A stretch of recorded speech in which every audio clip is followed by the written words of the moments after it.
अलीराजपुर जिले के चंद्रशेखर आजाद नगर थाने की पुलिस की कथित हिरासत से भागकर कथित रूप से कुएं में मृत पाए गए युवक कैलाश बावनिया की मौत के मामले में आज करीब एक सप्ताह बाद विभिन्न आदिवासी संगठनों ने आजाद नगर पहुंचकर प्रदर्शन किया, नारेबाजी की और कार्रवाई की मांग की। देखिए रिपोर्ट।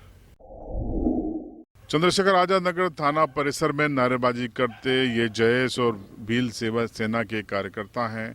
ये लोग बीते सप्ताह कथित रूप से पुलिस हिरासत से भागे युवक कैलाश बामनिया की के शव को एक कुएं में मिलने के बाद पुलिस की भूमिका को लेकर लगातार सवाल उठा रहे हैं। इनकी मांग है कि युवक की मौत पुलिस की लापरवाही से हुई, बावजूद इसके एक सप्ताह गुजर जाने के पुलिस न तो मुआवजा प्रशासन दे रहा है, न ही दोषी अधिकारियों पर कार्रवाई की जा रही है। साथ ही साथ अनुकंपा नियुक्ति को लेकर भी अभी तक कोई पहल न होने से ये लोग नाराज हैं। आज प्रदर्शन के दौरान एसडीओपी नीरज नामदेव के साथ इन्होंने संवाद किया और लगातार मांग की कि आदिवासी युवक को न्याय मिलना चाहिए। देखिए इस पूरे आज के विरोध प्रदर्शन के दौरान प्रमुख वक्ताओं ने क्या क्या कहा। सर, जून के पहले सप्ताह में चोरी हुई थी। कोरियापान करके गांव है, वहाँ 6 किलो चांदी और करीब 10 लाख कैश की चोरी हुई थी।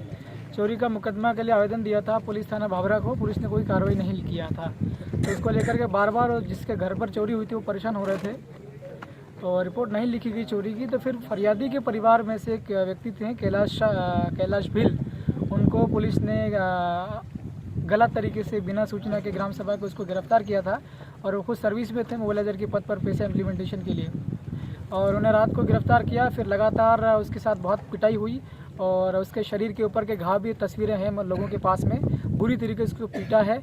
और पुलिस की पिटाई में हमें ऐसा अंदेशा है कि उसकी हत्या हुई है पुलिस के द्वारा, पुलिस की पिटाई के कारण उसकी मौत हुई है और पुलिस ने ही मरने के बाद उसके कुएं के अंदर में फेंक दिया, ऐसा हमें अंदेशा है।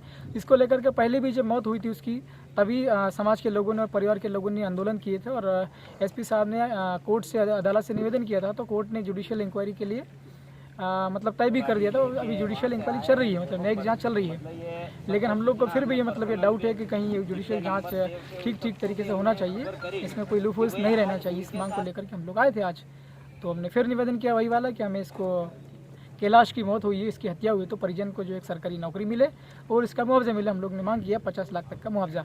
और जिन पुलिसकर्मियों की वजह से ये मौत हुई है, जिन पुलिसकर्मियों ने पीटा है, हत्या करी है, उनके खिलाफ धारा 302 का मुकदमा होना चाहिए। और पुलिस वाले बिना ग्राम सभा के, बिना सरपंच की सूचना के वहाँ उसके गांव में चले गए थे कोरियापान में, उसको गिरफ्तार करके लाए थे, तो पुलिस के खिलाफ धारा 124 में मुकदमा होना चाहिए, सेडिशन, राजद्रोह का और 302 का मुकदमा होना चाहिए, हमारी मांग है। बिल्कुल सर, आपको पहले तो जय जोहार। ये आज हमारा जो भील प्रदेश मुक्ति मोर्चा है हमारे 4 राज्यों में काम कर रहा है, मध्य प्रदेश, राजस्थान, महाराष्ट्र और हमारा राजस्थान। ये 4 राज्यों में मिलकर के हमारा जो मूवमेंट चल रहा है, इसके अंदर हमारे संवैधानिक हक अधिकार हैं। उन संवैधानिक हक अधिकारों के साथ में जहाँ उल्लंघन होता है वहाँ जाकर के हमारा ये जो सामाजिक विंग है वो जाकर के खड़ी होती है। और आज हम यहाँ पर जो कैलाश भील जो आज़ाद नगर थाने में कहीं ना कहीं गलत तरीके से मार दिया गया है, ऐसा हमको अंदेशा क्या, वो तो मार दिया गया ही मानेंगे, क्योंकि पुलिस की कस्टडी से वो भागते हुए उनके फुटेज हमको मिल रहे हैं। और कुएं से निकाला तो परिजनों को नहीं बुलाया, ऐसी हमारे पास में बिल्कुल परिजनों से बातचीत हुई, आमने सामने अभी एसडीएम साहब से भी बातचीत हुई, ये सारा सब हमारे सामने आया। तो हमने ये मांग की है कि इस मामले में जितने भी पुलिसकर्मी अधिकारी शामिल हैं उन सभी पुलिसकर्मी अधिकारियों के ऊपर धारा 302 का मुकदमा दर्ज होना चाहिए। साथ ही उन्होंने ग्राम सभा का उल्लंघन किया, शेड्यूल एरिया के संवैधानिक प्रावधानों का उल्लंघन किया, उसके लिए उनके ऊपर राजद्रोह, देशद्रोह का मुकदमा भी दर्ज होना चाहिए। दूसरी हमारी मांग है कि हमारा ये जो परिजन है, ये परिजन सरकारी नौकरी में था, है तो भी नहीं होता तो भी हम मांग करते हैं कि इस घर परिवार से एक व्यक्ति को हमारे सरकारी नौकरी मिलनी चाहिए। तीसरी हमारी मांग है कि भाई एक कहीं मौत मरण हो जाता है तो हमारे गांव में एक रूढ़ी प्रथा के तहत हम मोताना भी लेते हैं। वो मोताना तो बाद में लेंगे, लेकिन अभी सरकार से हम मोताना मांग रहे हैं कि हमारे को कम से कम 50 लाख का मुआवजा हमको दिया जाए, हमारे परिजनों को दिया जाए और राहत दी जाए उनका।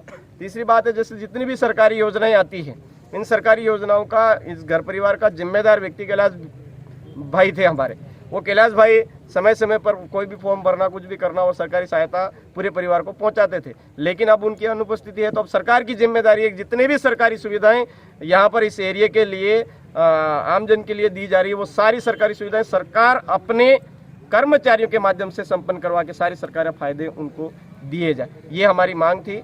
और इस पर आज एसडीएम साहब को हमने ज्ञापन दिया है राज्यपाल महोदय के नाम पर।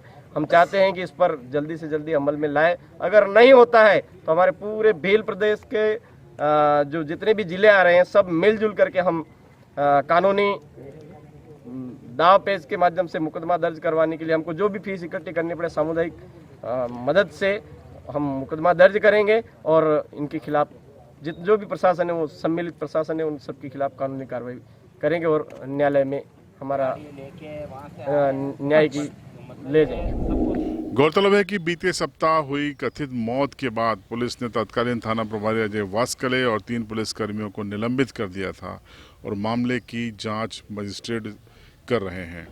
इस मामले में अनुकंपा नियुक्ति, मुआवजा और दोषी अधिकारियों पर कार्रवाई की मांग को लेकर आदिवासी संगठनों में गुस्सा बरकरार है।